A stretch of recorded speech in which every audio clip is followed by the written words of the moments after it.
I'm Alan Spears with Occupy Democrats, and if you haven't gotten your fill of Republicans with a huge victim complex, look no further than this video.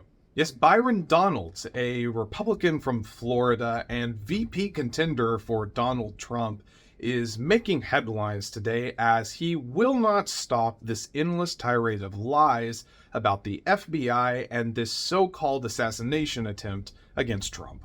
In an interview with CNN the other night, Donalds refused to acknowledge the fact that the FBI and their agents have a standard operating procedure in which deadly force is allowed to be used or authorized in the event that their own lives are endangered. Let's be very clear, this is very much a standard operating procedure that has been in place for a very long time and is utilized by all sorts of law enforcement. This was something that was in effect when the FBI searched one of President Biden's homes, in fact, and yet we don't see Republicans or Democrats crying foul about this so-called assassination attempt of President Biden. And that's just the thing. Donalds and all of these other people that are kissing the ass of Trump will not simply acknowledge the reality of the situation. They are perpetuating their own lies, this conspiracy, and it is getting so incredibly tiresome. Neither President Biden, nor the FBI, nor any other group were trying to assassinate Trump when they were searching Mar-a-Lago. I am sick of these potential running mates and these VPs just going on the national stage, going on national television, going online, and just lying and just perpetuating these falsehoods about the very institutions they claim that they support. I thought that the Republicans were the party of law and order and that they would be all for the FBI. Oh, but not this time because they're after your boy, right? People like Donalds absolutely make me sick because they have just sold their souls to a man who cares nothing about them and has utterly betrayed the country.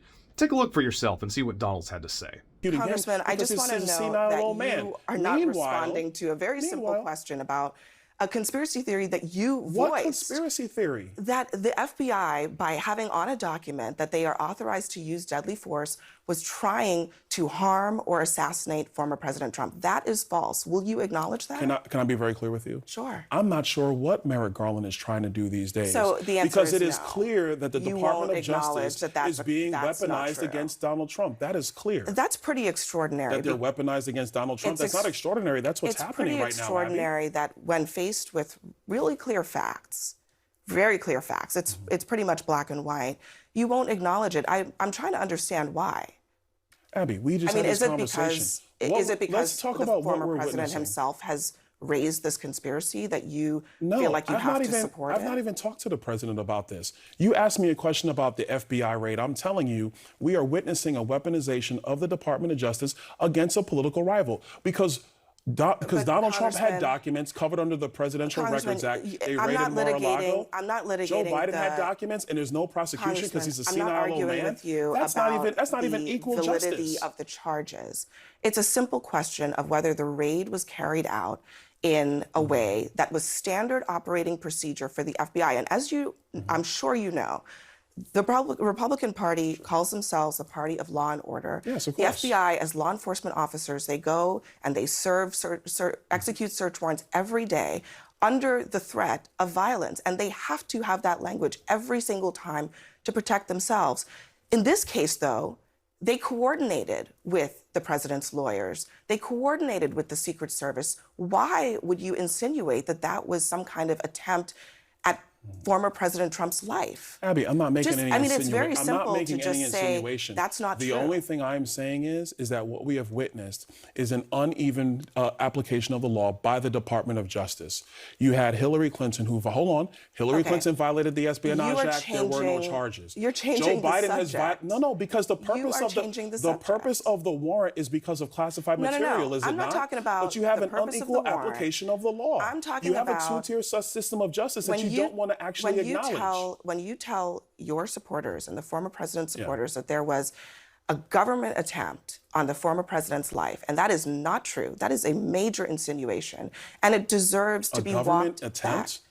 It deserves to be walked back. I would Congressman. argue right now, if you look at the actions of Jack Smith and Merrick Garland, there is an attempt to incarcerate Donald Trump over foolishness because they cannot win a political election. And they have lost their minds collectively. And they have decided that whether it's the documents case or this foolish January 6th case, which has no true merit, or what's happening here in Manhattan with Alvin Bragg, that they have chosen to use the justice system for political purposes and interfere in elections. That's not a conspiracy theory, Abby. That's a real situation. We should be talking about not about what's written in the FBI document. Congressman, you talked about that. You tweeted about the FBI document. You're the one changing the subject, but I do. You saw for yourself. Donalds is nothing but a bold-faced liar, incapable of answering even the simplest, most direct questions. What blows my mind is that the everyday person that supports Donald Trump, that love him because he's an outsider, and yet this man, Donalds, as a potential running mate, I don't understand how they could support that, as he's clearly a bold-faced lying politician who is exactly the kind of crap that Donald Trump supporters allegedly despise. It is a simple yes or no question. Does the FBI have the authorization to use deadly force if their lives are in danger, if there is a clear and present danger and deadly force at hand? The answer is yes, they have that right, as do many law enforcement. And instead of just simply acknowledging this fact, Donalds has to twist and turn. I can practically see the sweat as he's writhing in his chair, desperate to try to pivot the conversation away. And it's just so tiring. Donalds is a textbook example of what is wrong with our political system and why trust and faith in our government has completely degraded. What happened to the politicians that are capable of saying, you know what? I was presented new evidence, new information, and I realized that I got it wrong, and that is my fault. And moving forward, I'm going to learn from this. I'm going to make sure I never make this mistake again, and that I'm going to do better. What happened to those people?